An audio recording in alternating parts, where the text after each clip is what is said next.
박사님, 오늘 이 키워드가 굉장히 제가 궁금했던 거예요. 급발진 이슈. 상상만으로 무섭고. 근데 브레이크를 밟았는데 차가 튀어나갔다. 이런 이야기도 들리더라고요.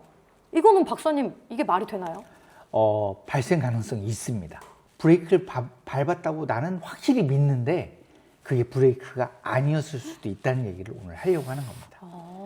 아니 근데 브레이크랑 이거를 헷갈린다는 것 자체가 좀 이해가 안 가는데. 예. 통계적으로도 증명이 되는데 한국도로교통공단에서 급발진 사고로 주장되는 사고들을 조사해 봤더니 네. 73%가 페달 오작동이었습니다. 엑셀과 브레이크를 헷갈린 경우겠죠. 페달 오작동이 있었고요.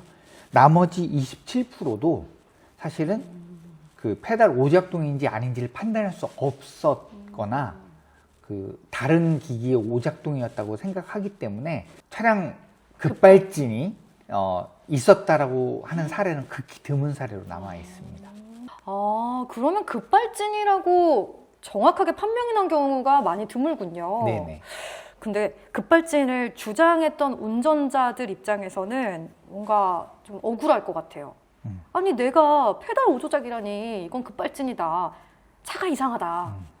인지 오류가 좀 있었다고 생각하고 운동 실행 오류가 좀 있었다고 생각하는데 두 가지가 같이 일어난 건데요. 브레이크를 밟았다고 생각하지만 그게 브레이크가 아니었던 거고 나는 계속 브레이크를 믿는 거죠. 브레이크가 아니라 엑셀을 밟았다고 생각해 볼게요. 엑셀을 밟았는데 더 빨라지잖아요. 네. 난 이거를 브레이크라고 생각하고 있잖아요. 네. 그럼 차가 빨라졌어요. 그럼 어떻게 될까요? 멈추고 싶으니까. 브레이크를 더 밟겠죠. 네. 근데 그건 엑셀이죠.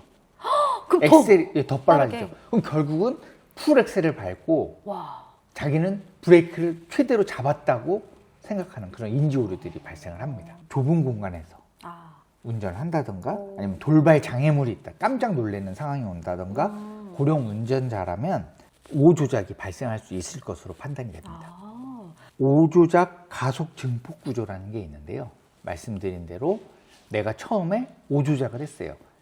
브레이크인 줄 알고 엑셀을 밟은 거죠. 근데 엑셀을 밟았더니 속도가 더 나니까 내가 믿고 있는 브레이크, 즉 엑셀을 더 밟게 되고 속도는 더 빨라지고 그럼 내가 믿는 건 브레이크밖에 없으니까 브레이크를 더 밟게 되고 속도는 점점 증가하게 되는 거고 내 인지는 나는 브레이크를 밟고 있는데 속도가 더 나는 상황, 즉 급발진이 발생했다라고 나는 믿게 되는 거죠. 이거를 막을 수 있는 기술이 있나요? 페달 오작동 방지 시스템들이 개발이 되고 있습니다. 그런 게 있어요? 네네. 이거는 이제 3단계 구조로 이루어져 있는데요. 네. 상황 인식, 그다음에 의도 판단, 제어 개입이라는 단계로 되어 있습니다. 그래서 상황 인식은 이게 갑자기 엑셀을 세게 밟는다든가 가속을 한다든가 변화가 너무 크다든가 이런 걸로 이제 판단할 수도 있고요. 네. 의도 판단으로 이제 비정상인지 아닌지에 대한 판단을 하고 네네.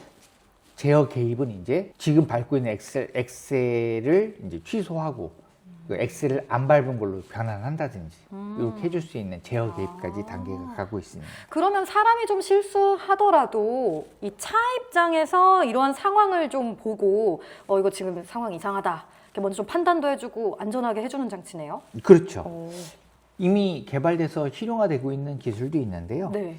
토요타는 이제 장애물 방향 가속을 억제하는 시스템이 있습니다. 장애물 방향으로 가속을 하면 얘가 억제하는 이런 시스템들이 좋다. 들어있고요. 혼다에서는 카메라 기반으로 운전자의 의도를 판단합니다. 이 사람이 지금 추월을 하기 위해서 가속하는 건지 그냥 앞차를 따라가기 위해서 가속하는 건지 아니면 그렇지 않은지를 판단해서 이상 가속을 감지하기도 하고요. 그 닛산에서는 네. 충돌 자체를 방해합니다. 그러니까 제어 장치랑 우와.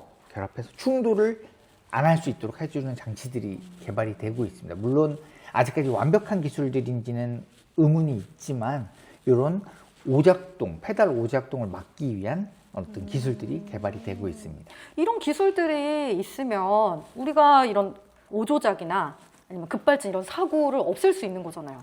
물론 사고를 줄일 수는 있지만 효과는 아직 명확하지가 않습니다. 오작동의 이유나 오작동의 과정 또 그 급발진의 과정들이 명확하게 밝혀지지 않았기 때문에 사실 100% 막을 수 없지만 단순한 오작동들은 막기 위한 노력을 하고 있다. 이 정도로 봐주시면 될 것 같습니다. 그럼 우리나라는 기술이 어디까지 와 있나요? 우리나라도 지금 많은 기술들이 개발되고 있는데요. 네. 차량 간 통신, 이제 V2X라고 합니다. 그리고 차량 인프라 연계, 이런 것들이 다 될 수 있도록 V2X 기능을 개발하고 있고요. 이래서 인프라와 자동차 간에 통신을 하면서 네. 이상 행동을 하고 있는지를 감시할 수 있도록 하고 있는 거죠. 급발진 상황이 일어나면 어떻게 해야 되죠? 급발진이 일어나게 됐으면 우선 첫 번째는 네. 브레이크를 잡는 게 최우선이라고 생각을 해요. 판단에 오류가 생겼으면 지금 브레이크를 밟고 있는 게 아닐 수도 있잖아요. 맞아요. 엑셀레이터를 밟고 있는 경우도 있을 수 있잖아요. 그래서 발을 뗐다가 네. 다시 습관적으로 브레이크를 잡는 거죠. 잘못 갔던 발이 브레이크로 항상 습관적으로 가는 쪽이 있잖아요.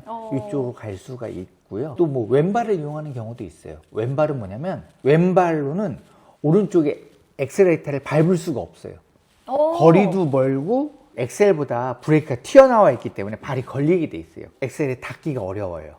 그러니까 왼발을 이용해서 브레이크를 오른발과 같이 밟는 방법이 있는 거죠. 두 발로 밟는다. 두 발로요? 예. 이거의 목적은 강하게 밟는 목적도 있지만 오른발이 실수했지만 왼발까지 실수하지는 않는다는 거죠. 아, 실수를 줄여주겠네요. 예, 실수를 줄여줄 수 있는 방법으로 이런 것들이 있습니다. 사실은 많은 분들께서 급발진이 의심된다면 차를 버려라라고 얘기합니다. 차를 빨리 어디 부딪혀서 세워야 돼요. 부딪혀서라도. 근데 어딘가에 막 내가 스스로 부딪힌다는 생각을 하기가 되게 무서울 것 같아요. 그렇죠. 이제 속도가 나면 속도의 제곱으로 에너지가 늘어나기 때문에 속도가 빠를수록 사고가 커집니다. 네. 속도가 조금이라도 적을 때 빨리 어디에 부딪혀서 세우는 게 아. 가장 좋은 방법인데 차키를 뽑아버리면요? 차키를 뽑아도 급발진인 경우는 계속 차가 시동이 걸려서 갑니다. 그래요? RPM이 올라가는 거죠. 그러니까 시동을 끄면은 문제가 있어요. 시동을 끄잖아요. 진짜 완전히 꺼버리잖아요. 네. 그러면 핸들이 잠겨요. 오. 핸들이 오른쪽 왼쪽으로 안 움직여요. 핸들이 딱 잠겨요. 그러면 이제 어쩔 수 없이 더 큰 사고가 일어날 수밖에 없죠. 사이드 브레이크를 채우면요? 그거는 도움이 될 수 있습니다. 사이드 브레이크를 잡으면 좋은 게 있는데 조작이 좀 어려워요. 그 버튼으로 돼 있잖아요. 사이드 브레이크 잠그는 그 버튼을 3초 이상 누르고 있어야 작동이 돼요. 운행 중에는. 네. 기계식 사이드 브레이크인 경우도 한 번에 확 당기면 차가 돌아요. 그러니까 천천히 당기는 그런 기술들이 있어야 돼서 연습할 필요가 있고. 이 급발진과 관련해서 대부분은 페달 5조작일 수 있다 이렇게 아까 말씀하셨잖아요. 근데 지금 이제 기술들이 발전하고 있고 그럼 줄일 수 있는 거죠? 한국교통안전공단이 네. 지난해 12월부터 올해 2월까지 페달 오작동 네. 장치와 속도 제한 장치 시범 운영을 했어요. 그랬더니 오작동은 50% 감소했고요. 와. 과속은 20% 이상 감소했다라고 발표를 했습니다. 아니 그럼 절반 이상이 감소한 거면 꽤나 효과가 있는데요. 있는 거죠. 네. 2029년부터는 이제 이 장치가 의무화가 될 예정입니다. 사실 운전하다가 나한테도 이런 급발진 상황이 오면 어쩌나 아까 뭔가 막 두렵고 무서웠다고 말씀드렸는데 중간에 또 그 피할 수 있는 그런 팁들 주셨잖아요. 네네. 그걸 행동 오령으로 오늘도 짚어주실까요? 첫 번째는요. 가속이 내가 원하지 않는 가속이 발생했다라고 생각되면 우선 페달에서 발을 떼봐야 됩니다. 브레이크든 엑셀이든 발을 떼보는 겁니다. 그리고 행동을 리셋을 해놓고 다시 브레이크를 밟는 거죠. 제대로 된 브레이크를 밟을 수 있는 여지가 높아지기 때문에 다리를 한번 빼보십시오. 두 번째는 브레이크를 밟을 때는요. 양발로 한 번에 밟아야 됩니다. 세게 뻗치기라고 하죠. 이렇게 양쪽 발을 다 이용해서 최대한 세게 한 번에 힘을 더 강조해서 밟을 수 있다는 거. 혹시라도 오른발이 브레이크가 아니라 엑셀을 밟고 있는 오류가 있었을 때 왼발은 오른쪽에 있는 엑셀까지 닿지가 않아요. 그러니까 두 가지의 발을 한 곳에 모을 수 있고 브레이크를 정확하게 밟을 수 있다는 거죠. 물론 생각하기 어려울 수도 있는데 한 번쯤은 생각해보고 한 번쯤은 연습해볼 수 있을 것 같아요. 세 번째는요.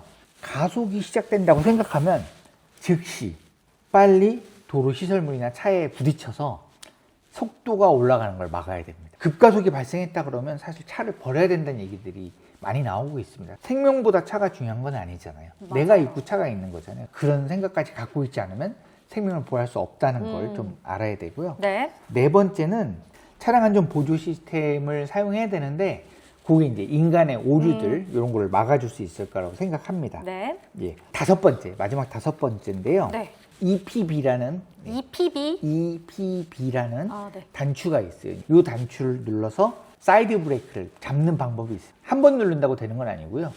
3초 정도 계속 지속적으로 단추를 누르고 있어야 사이드 브레이크가 잠기거든요. 그래서 그런 사이드 브레이크도 이용을 해보고, 수동으로 되어 있는 경우는 올리는 사이드 브레이크가 있습니다. 이런 것들도 올려서 막아야 되는데, 한 번에 올리지 말고 요거는 천천히 한 단씩 딱딱딱딱 하면서 올려야지 차량이 돌지 않도록 안전하게 멈출 수 있습니다. 그러면 이 다섯 가지 행동을 해보면 네. 우선 내가 페달을 잘못 밟았을 때 원래 정확한 브레이크를 밟을 수 있도록 도와주고 있고요. 브레이크를 밟아도 큰 힘으로 꾹 누를 수 있도록 도와줄 수 있고요. 그리고 브레이크만이 아니라 사이드 브레이크까지 이용해서 이렇게 차들을 정지시킬 수가 있는 그런 것들이 있습니다. 급발진과 오조작으로 나뉘는 게 아니고요. 네. 급발진이 발생했는데 오조작에 의한 급발진이냐 아니면 차량 기기의 결함에 의한 급발진이냐를 구분해야 된다는 거고요. 급발진은 날 수 있어요. 그렇게 따져보면 오조작으로 날 수 있으니까요. 네. 그래서 오조작을 최대한 줄이고 오조작을 환기시켜서 그런 편향된 판단을 안 할 수 있도록 하는 행동이 있어야 되고, 또 기기적인 오작동에 의해서 급발진 되더라도 내가 어떻게 브레이크를 잡고 어떻게 멈추게 할 것이냐는 두 가지 전략이 다 있어야 되기 때문에 네. 우리들이 생각을 잘 했으면 좋겠습니다.